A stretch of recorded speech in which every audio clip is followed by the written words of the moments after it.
कांग्रेस के नेता ऐसे बयानों को देने से बचे जिनसे भारतीय जनता पार्टी को खुशी मिलती हो। नमस्कार, मेरा नाम है सिमरनजीत सिंह। बात करेंगे एक बार फिर देश की सियासत और कांग्रेस के भीतर चल रहे विवाद को लेकर।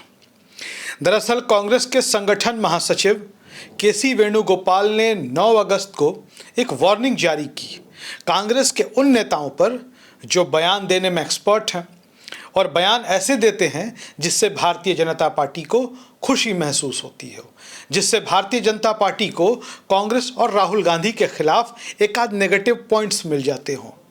वार्निंग जारी हो गई है और ये वार्निंग जारी हुई है सबसे पहले तो शशि थरूर के नाम, लेकिन शशि थरूर के बहाने कांग्रेस के तमाम नेताओं को एक तरीके से चेतावनी दे दी गई है। बोलिए, लेकिन बोलने से पहले सावधानी बरतिए। पूरा मामला क्या है आपको हम विस्तार से बता देते हैं।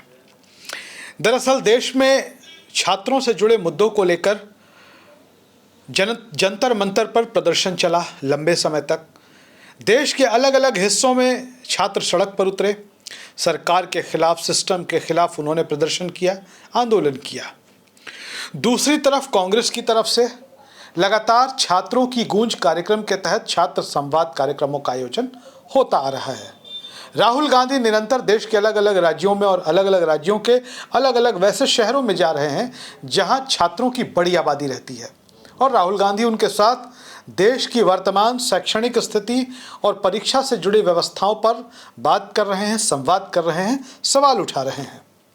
महाराष्ट्र में एक कार्यक्रम हो रहा था, वहां कांग्रेस के नेता शशि थरूर मौजूद थे। शशि थरूर से वहां एक सवाल पूछा गया कि कॉकरोच जनता पार्टी या सोनम वांगचुक का जंतर मंतर पर प्रदर्शन चला, उनकी भूख हड़ताल चली, और उधर कांग्रेस का भी कार्यक्रम छात्रों की गूंज चल रहा है। तो छात्रों की गूंज कार्यक्रम उतना असर क्यों नहीं छोड़ पाया जो जंतर मंतर पर चल रहे कार्यक्रम में छोड़ा? अब समझिए कि सवाल पूछने वाले की नीयत पर ही सबसे पहले तो सवाल उठाई जानी चाहिए। राहुल गांधी ही वो पहले व्यक्ति हैं जिन्होंने नीट पेपर लीक के खिलाफ प्रोटेस्ट शुरू किया। छात्रों की गूंज कार्यक्रम हुई।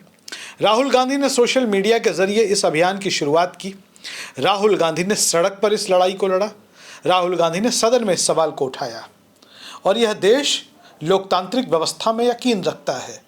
अगर कांग्रेस से इतर कोई समूह, छात्रों का संगठन या ऐसे लोग जिनको किसी भी राजनीतिक विचारधारा से कोई मतलब नहीं है, वो मुद्दों के साथ संघर्ष करना चाहते हैं, इसमें क्या बुराई है? जंतर मंतर पर आंदोलन हुआ, वह भी अच्छी बात है। राहुल गांधी ने विरोध प्रदर्शन किया, यह और भी अच्छी बात है। एक दूसरे से तुलना करने की कोई इसमें आवश्यकता नहीं थी, लेकिन सवाल पूछने वाले, अब उनकी नीयत को समझा जा सकता है। तो खैर, शशि थरूर बेबाक व्यक्ति, स्वतंत्र विचारों वाले व्यक्ति, उन्होंने कह दिया कि कांग्रेस को यह सोचना चाहिए कि उससे क्या गलती हुई, क्या चूक हुई। हमें जनता के नब्ज समझने की ज़रूरत है। अब जनता के नब्ज समझने की क्या ज़रूरत है? कांग्रेस जनता की नब्ज को समझती है, इसीलिए तो जनता के सवालों को उठाती है। खैर, शशि थरूर ने यह कहा। शशि थरूर ने बाद में यह भी कहा कि उनकी बातों को गलत तरीके से पेश किया जा रहा है। हालांकि शशि थरूर ने सिर्फ इतना ही नहीं कहा, उन्होंने आगे भी जो कहा वो कांग्रेस के कार्यकर्ताओं को, कांग्रेस के समर्थकों, शुभचिंतकों को सुनना चाहिए। शशि थरूर ने यह भी कहा कि वो कांग्रेस के प्रति वफादार हैं।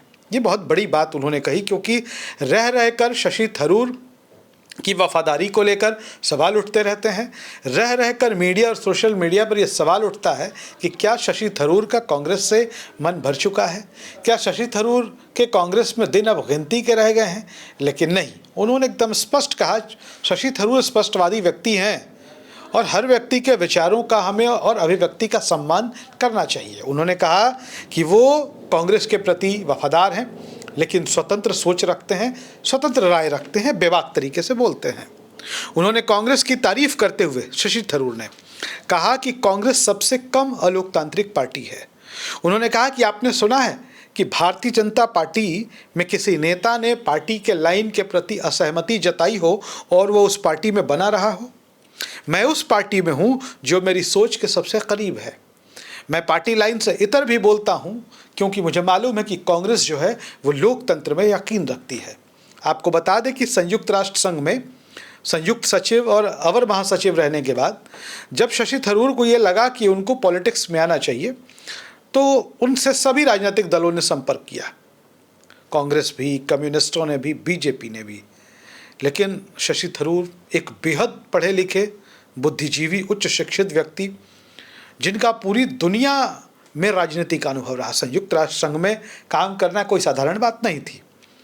लेकिन शशि थरूर ने तमाम राजनीतिक दलों के प्रस्तावों को खारिज किया और कांग्रेस को सिर्फ इसलिए अपनाया कि उन्हें कांग्रेस की विचारधारा अपने सबसे करीब लगी थी। कांग्रेस की विचारधारा मध्यम मार्गी है और कांग्रेस की विचारधारा ऐसी है जो कहीं किसी के खिलाफ नहीं है। कांग्रेस एक तरफा सोचने वाली विचारधारा नहीं है। खैर, आपको बता दें कि कांग्रेस की तरफ से संगठन महासचिव के.सी. वेणुगोपाल ने वार्निंग जारी की और कहा कि सार्वजनिक बयान देते समय कांग्रेस के जो नेता हैं वो सावधानी बरतें और वो कोई ऐसा बयान न दे कि उससे बीजेपी को राजनीतिक लाभ उठाने का मौका मिल जाए। के.सी. वेणुगोपाल ने यह भी कहा कि मुझे मालूम है कि जानबूझकर शशि थरूर ने ऐसा नहीं कहा होगा। उन्होंने कहा कि मुझे लगता है कि शशि थरूर ने कोई बात जानबूझकर नहीं बोली होगी और अगर उन्होंने कुछ बोला है तो उन्हें इसका स्पष्टीकरण देना चाहिए। अगर राहुल गांधी में आप कोई कमी निकालेंगे, उनके बारे में कोई नेगेटिव मार्किंग करेंगे तो बीजेपी इस मामले को खूब उछालेगी। तो कांग्रेस के नेताओं को ऐसा करने से बचना चाहिए, के.सी. वेणुगोपाल ने यह स्पष्ट तौर पर कहा। और किसी भी राजनीतिक दल में अनुशासन से बड़ा कोई नहीं होता। शशि थरूर वो व्यक्ति हैं जब कांग्रेस में राष्ट्रीय अध्यक्ष पद के चुनाव हुए, उन्होंने मल्लिकार्जुन खड़गे के खिलाफ नामांकन किया। उन्होंने बड़ी बहादुरी से मल्लिकार्जुन खड़गे के खिलाफ चुनाव लड़ा। मल्लिकार्जुन खड़गे चुनाव जीते, शशि थरूर चुनाव हारे। हालांकि यह चुनाव जो था किसी की हार जीत का नहीं था। इसने देश को संदेश दिया कि कांग्रेस आज भी देश की सबसे बड़ी लोकतांत्रिक पार्टी है और देश ने कभी ऐसा नहीं देखा था कि किसी एक बड़े राजनीतिक दल में, राष्ट्रीय दल में इस तरीके से राष्ट्रीय अध्यक्ष पद का चुनाव होता हो, जहां कांग्रेस के डेलीगेट जो हैं वो मतदान करते हों। ब्लॉक से आने वाले कांग्रेस के नेता, प्रखंड से लेकर राष्ट्रीय स्तर तक के नेता अपने राष्ट्रीय अध्यक्ष को चुनते हों। बीजेपी में आपने देखा जेपी नड्डा राष्ट्रीय अध्यक्ष थे, अभी नितिन नवीन राष्ट्रीय अध्यक्ष हैं, अमित शाह भी राष्ट्रीय अध्यक्ष थे। क्या आपने कभी देखा कि उनका चुनाव कैसे हुआ? जो खबरें मिली, सर्वसम्मति से उनको चुन लिया गया। हालांकि आपको बता दें कि देश के राजनीतिक दलों के भीतर भी लोकतांत्रिक तरीके से चुनाव होने चाहिए, लेकिन लोकतंत्र में हिस्सा लेने वाले, लोकतंत्र की अगुवाई करने वाले हमारे देश के राजनीतिक दलों में राष्ट्रीय अध्यक्ष पदों का चुनाव कैसे होता है यह किसी से छिपा हुआ नहीं है। लेकिन कांग्रेस उसमें से बेहतर है जिन्होंने इस तरीके से अपना लोकतांत्रिक तरीके से अपने राष्ट्रीय अध्यक्ष को चुना है। मल्लिकार्जुन खड़गे कांग्रेस के निर्वाचित राष्ट्रीय अध्यक्ष हैं। यह गौरव सिर्फ उन्हें हासिल है। बने रहिए हमारे साथ। हमारे वीडियोस आपको कैसे लगते हैं अपनी राय ज़रूर लिखिए। हमारे चैनल को सब्सक्राइब करिए, वीडियो को शेयर करिए, फॉरवर्ड करिए और हमेशा हमारे साथ बने रहिए। धन्यवाद।